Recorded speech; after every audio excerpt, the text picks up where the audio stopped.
अब चप्पल फेंक के मार दिया। ಮೂರನೇ ಬಾರಿಗೆ ದೇಶದ ಪ್ರಧಾನಿಯಾಗಿ ಅಧಿಕಾರ ಸ್ವೀಕರಿಸಿದ ಮೇಲೆ ತಮ್ಮ ಲೋಕಸಭಾ ಕ್ಷೇತ್ರಕ್ಕೆ ಬಂದಂತ ಪ್ರಧಾನಿ ಕಾರಿನ ಮೇಲೆ ಚಪ್ಪಲಿ ಎಸೆದಿರೋ ಘಟನೆ ನಡೆದಿದ್ದು, ಈ ವಿಡಿಯೋ ಈಗ ಸೋಷಿಯಲ್ ಮೀಡಿಯಾದಲ್ಲಿ ವೈರಲ್ ಆಗ್ತಾ ಇದೆ.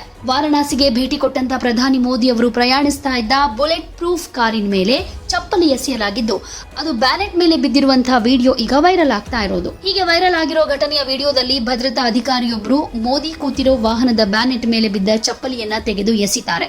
ಜನರ ಗುಂಪಿನಲ್ಲಿದ್ದ ಯಾರೋ ಒಬ್ರು ಚಪ್ಪಲಿಯನ್ನ ಎಸೆದಿದ್ದಾರೆ ಅಂತ ಆರೋಪಿಸಲಾಗಿದೆ.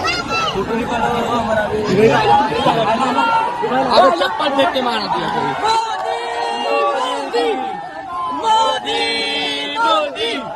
ಮೇಲ್ನೋಟಕ್ಕೆ ಇದು ಭದ್ರತಾ ಲೋಪ ಪ್ರಕರಣದಂತೆ ತೋರಿಸ್ತಾ ಇದೆ. ಕಾರಿನ ಬ್ಯಾನೆಟ್ ಮೇಲೆ ಬಿದ್ದ ಚಪ್ಪಲಿಯನ್ನ ಭದ್ರತಾ ಸಿಬ್ಬಂದಿ ತೆಗೆದು ಹಾಕ್ತಾರೆ. ಈ ಘಟನೆ ನಂತರ ಪ್ರಧಾನಿಯ ಕಾರು ನಿಲ್ಲದೆ ಮುಂದೆ ಸಾಗುತ್ತೆ. ವಿಡಿಯೋವನ್ನ ರೆಕಾರ್ಡ್ ಮಾಡಿದ ವ್ಯಕ್ತಿಯ ಧ್ವನಿ ಕೂಡ ಅದರಲ್ಲಿ ರೆಕಾರ್ಡ್ ಆಗಿದ್ದು, ಪ್ರಧಾನಿ ಮೋದಿಯವರ ವಾಹನದ ಮೇಲೆ ಯಾರು ಚಪ್ಪಲಿ ಎಸೆದಂತೆ ತೋರ್ತಾ ಇದೆ ಅಂತ ಹೇಳ್ತಾ ಇರೋದು ಕೂಡ ಇದರಿಂದ ಗೊತ್ತಾಗುತ್ತೆ.